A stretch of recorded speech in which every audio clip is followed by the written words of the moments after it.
Today I am going to discuss about the various application of Kirchhoff's law. The first application of Kirchhoff's law is the determination of equivalent EMF of two cells connected in parallel combination. In the previous topic, we connected some identical cells in a parallel combination, but here the EMF and internal resistances of the cells are different. That's why this calculation is more complicated than previous one. Please watch the video carefully.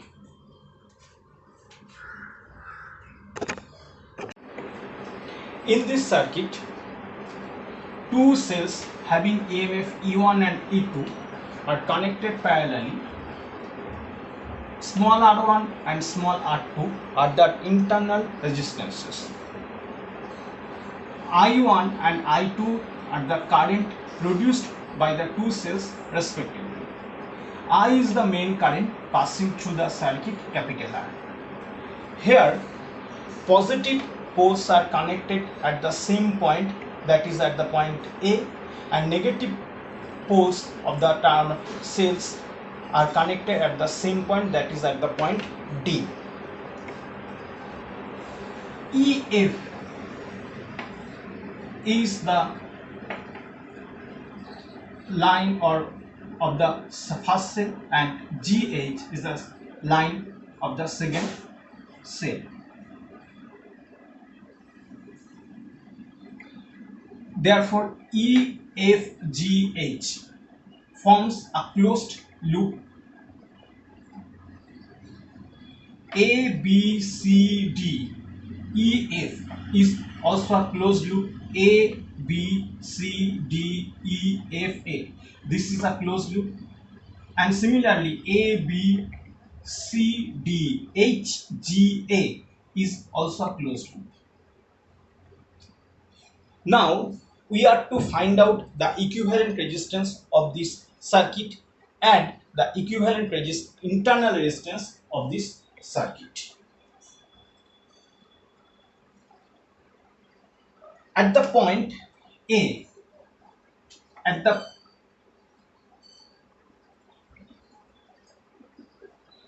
point A, we can apply the Kirchhoff's junction rule from KCL, that is Kirchhoff's current law. We can write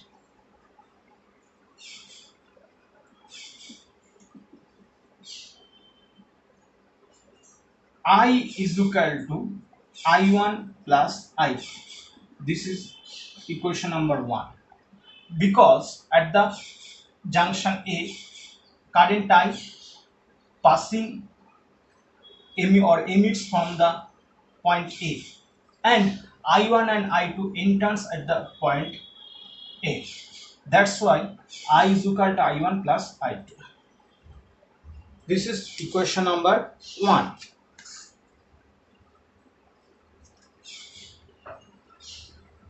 In the second loop, for the closed loop,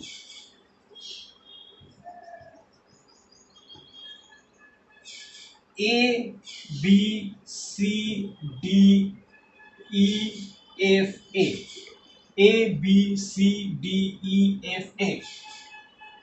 For this loop, the current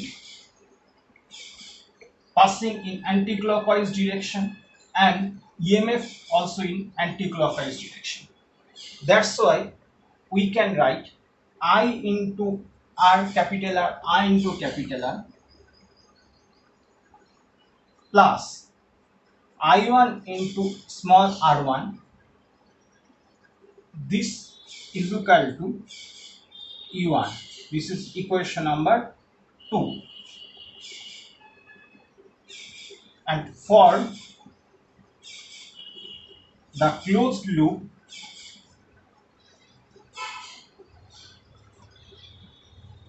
A, B, C, D, H, G, A, B, C, D, H, G, A. We can write that in this case also the currents and the EMF are in anti-clockwise direction. That's why I into R plus I2 into small r2 is equal to E2, equation number 3. Okay.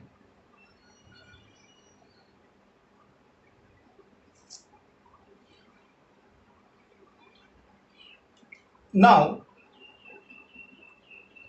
we have to solve this equation.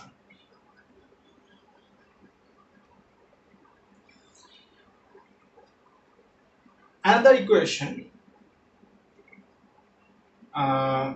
you may form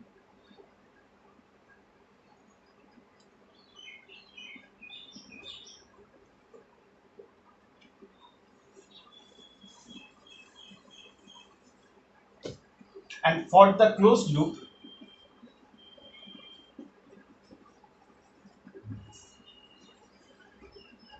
F, G, H, E, we can write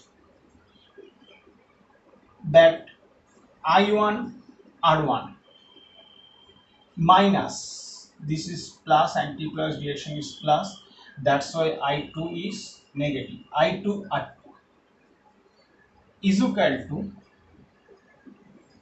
E1 minus E2. This is equation number 4. Okay.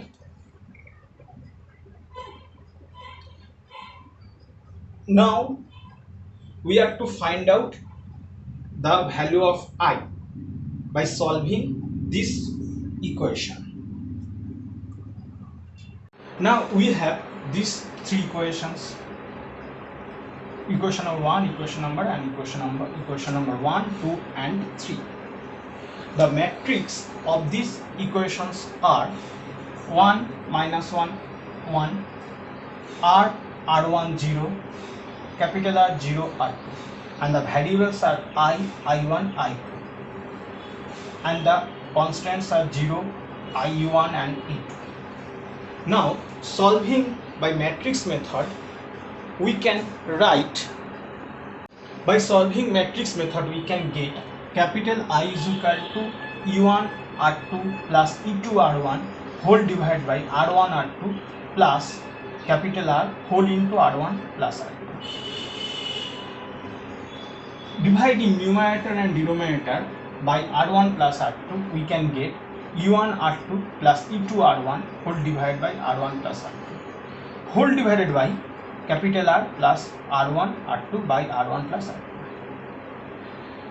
Comparing this equation, we can write that R1 R2 by R1 plus R2, this is the equivalent resistance, equivalent internal resistance of the circuit, and the numerator denotes the equivalent EMF of this circuit. Therefore, equivalent EMF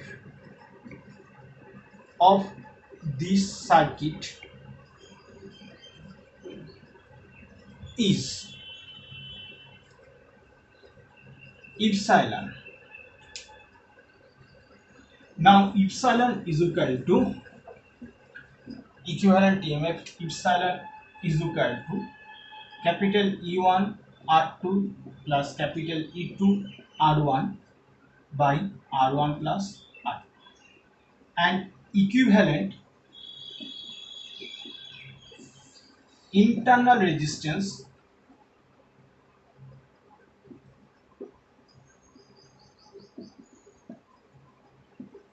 is small r is equal to R1 R2 by R1 plus R2. Okay. if these two cells are connected in opposite order, then there will be negative sign, that is E1 R2 minus E2 R1 divided by R1 plus R2.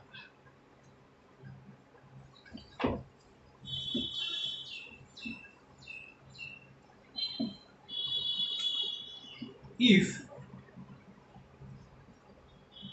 two cells are connected in opposite order and then epsilon will be E1 R2 minus E2 R1 by R1 plus R2. Okay, this is the expression of equivalent EMF of the cells connected in parallel combination. Thank you for watching my video, and please wait for my next video about the application of Kirchhoff's law, and they will be very interesting. And please subscribe my channel and please like the video.